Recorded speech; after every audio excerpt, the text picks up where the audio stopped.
How do everyone, and welcome back. This is Royville Reads. I am Stefan, and so I read a lot of comic books, and as you can see, I like Superman. So sometimes what I read is just going to be a comic. I'm going to try to probably for this channel do bigger collections. But if I get busy or I'm in a play or something and I don't have as much time to read because I'm working on my lines, so I'm reading one thing over and over and over again, I might do a single issue or two. But that's not what I have for you today. I keep pointing up here. I wonder why. Anyway, what I have for you today is Superman, the first superhero. This is a DC Finest collection. They've started to do these over the last year, I think, where they take a bunch of issues and put them together as in a focused style. Like this one's called The First Superhero. This is all about Superman. It is the first appearance of Superman up through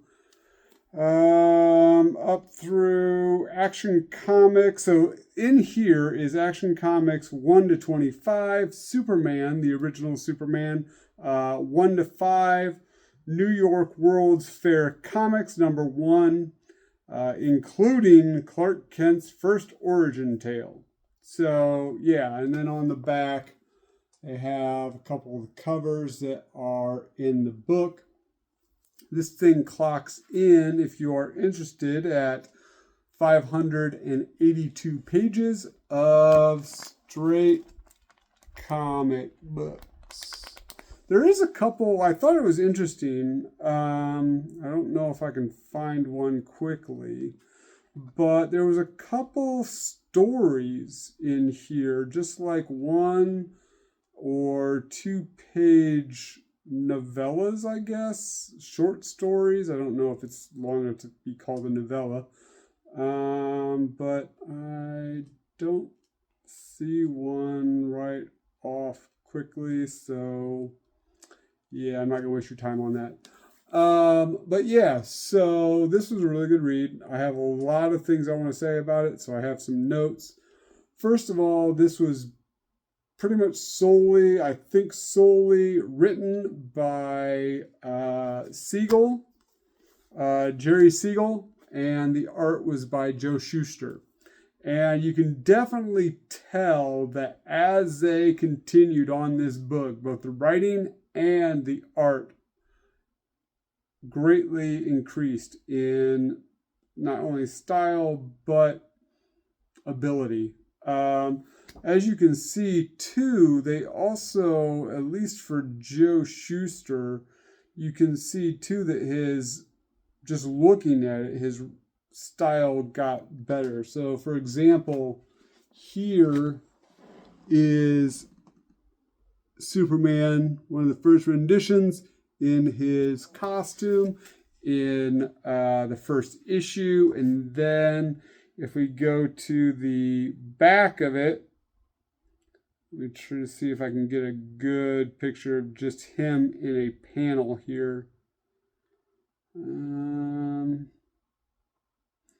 So you can tell that he's definitely starting to do a lot more with his Superman art. There's some color in his chest shield. He's got his classic now red or yellow belt and the like. But yeah, they definitely started to get comfortable with the character. I did find it odd, though, as I was going through here. There's a lot of repeats, almost like I don't know if this is correct to say or not, but almost like a newspaper comic strip. There's a lot of repeated looks of characters. And I will say that Joe Shuster, it is really, really funny because every woman in this book almost looks exactly like Lois Lane. There's an actress, same art as Lois Lane. There's a villain, same art as Lois Lane. Like it was almost like I had some trouble figuring out if Lois Lane was on the page or not. But that being said, the art definitely did increase through the book. Get my notes here. This is original Superman, right? This is not our modern day Superman. This was a pulp style comic, in my opinion. His original powers in here are his super strength. He can jump, he can't fly, but they take some liberties in that because he would jump and then he'd do somersaults, change direction. Could he not fly? Anyway, he had invulnerability, a breath weapon. He could blow on things really well and make them spin and stuff, but it wasn't kind of like the ice breath. He had x-ray vision, heightened senses. I think I said invulnerability. He did not have his heat vision. He could not fly properly. But I also, towards the latter, one of the latter stories in the book, I thought it was really funny because he had the superpower to contort his face in such a way that he was a master of disguise. How does that work? Anyway, yeah, so that was really funny. He was able to contort his face so that he looked exactly like this older guy with different color hair and 50 pounds on Superman, not in a good way. Yeah, so I thought that was interesting. Also, I thought that it was really interesting. So the main characters in here are just Clark. They don't mention his name is Kal-El. It's Clark, Kent, and Superman. His original origin was he was just dropped off basically at an orphanage. His revised origin was that basically the Kents found him and dropped him off at an orphanage for a while.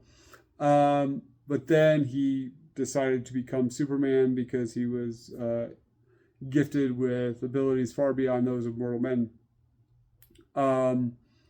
So I thought that was really interesting, kind of more of a basic version of his origin than we have today, as it's been fleshed out and talked about quite a few times.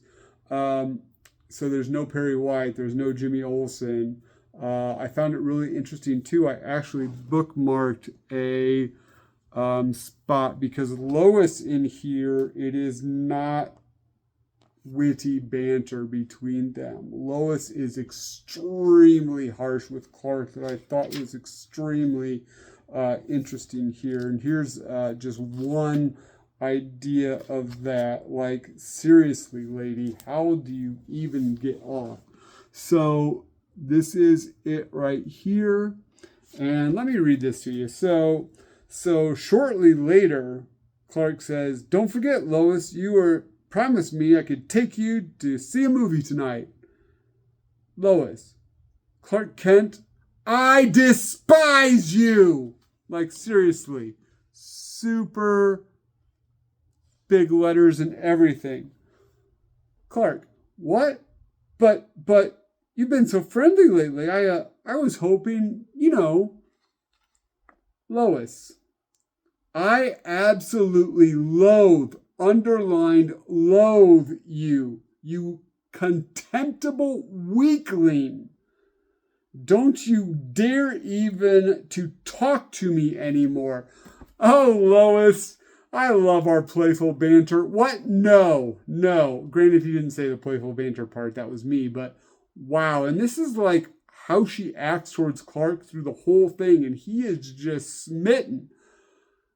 I don't understand why. It's also interesting, too, that like the last couple issues, she softens a lot. It's more of the playful banter. But through most of this book, she is absolutely horrid to Clark. Well, of course, she's deeply in love with Superman because he's such a man's man, a he-man, she says. But yeah, thought that was interesting.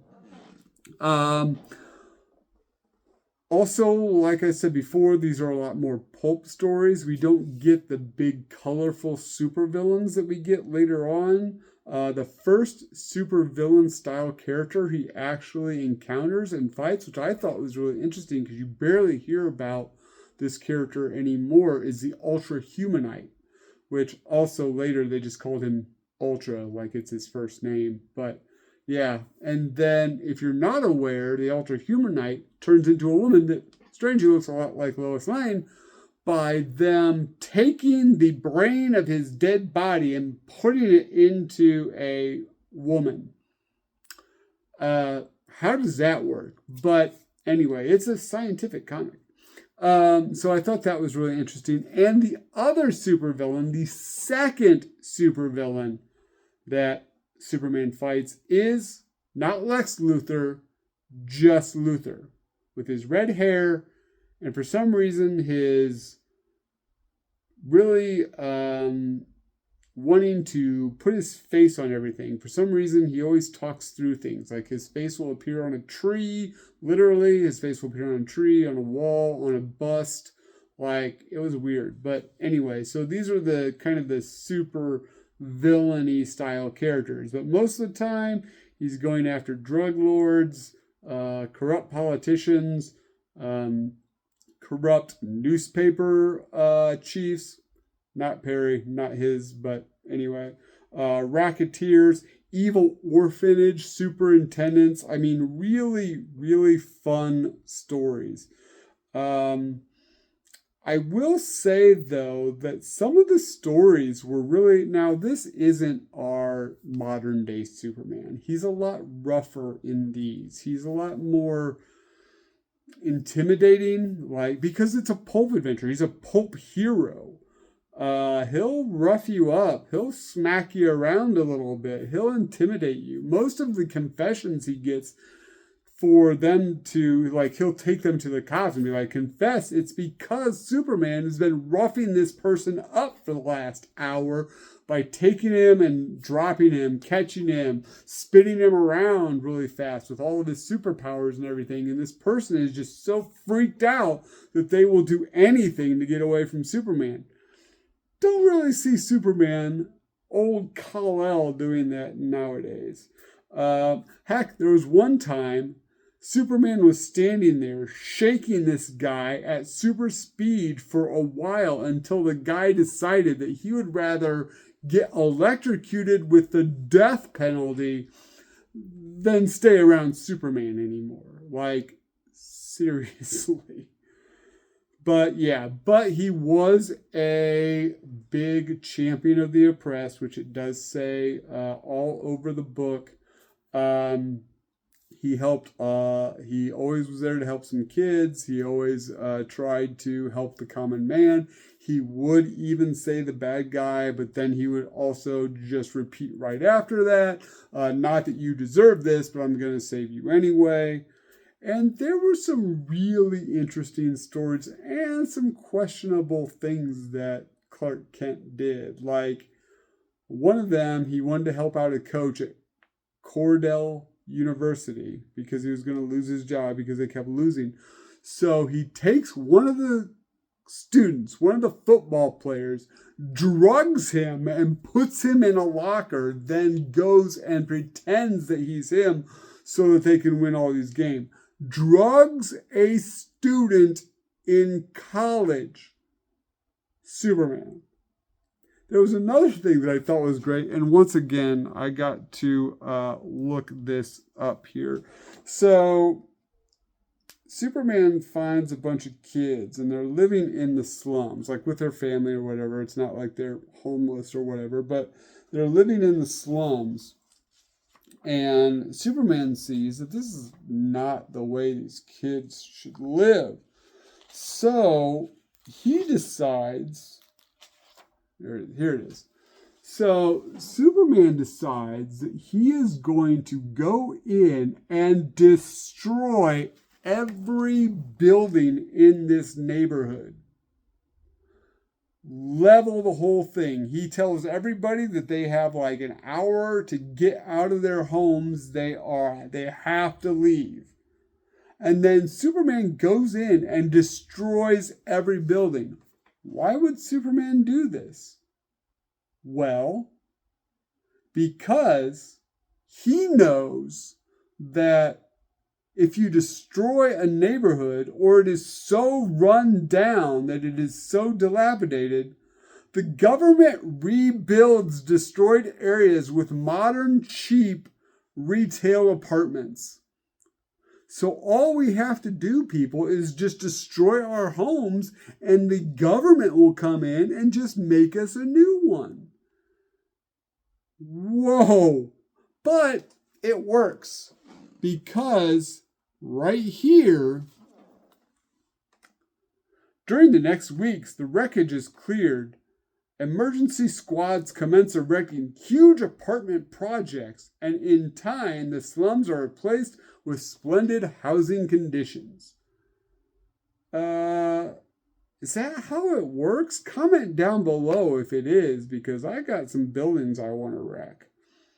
Anyway, so there's some very interesting, questionable things that Superman does, but all of these stories are really fun, and it's really cool to see, Superman kind of going in and kind of busting up the bad guys. Very pulp feel, very like almost, I think, kind of a look at the times. Like, these pulps are really good, and he's dressed in blue and red and yellow, but I mean, kind of think the Shadow, because, and Batman at the time, because it was almost like through most of these comics, it's like they didn't know who this strange person was, and everybody would keep shooting at him because he wasn't like this household name like he is now in the comics. So it was really, really good. Let me see. Sorry. Anyway. Let me see if I'm missing anything that I wanted to say. So I talked about, I thought it was interesting too. So he starts work at the Daily Star. That's the newspaper company that he works for as a reporter. The next issue, a few issues later, but the very next issue, after they were just talking about the Daily Star and blah, blah, blah, it's now the Daily Planet. No fanfare, it's the Daily Planet, always has been the Daily Planet. I actually looked this up, and I guess they wanted to change it because there were a bunch of newspapers called the Daily Star, and they didn't want a copyright legal issue, and also, I guess, Daily Planet sounds more science fiction-y than Daily Star does. But so I thought that was interesting. And some of the last things I want to say is that I strongly recommend anybody that likes Superman to pick up these early stories. They are just fun to read. And yes, it is reading. I mean, if you can tell that there is a lot of text on these pages, but it is well worth it. It's a fast read, and I strongly recommend Superman, the First Superhero. It's good, fun read. So I got that one done. I have a number of them. If you want me to do more of these DC Finest collections, let me know. I think the only other one I've read is the Green Arrow one I have.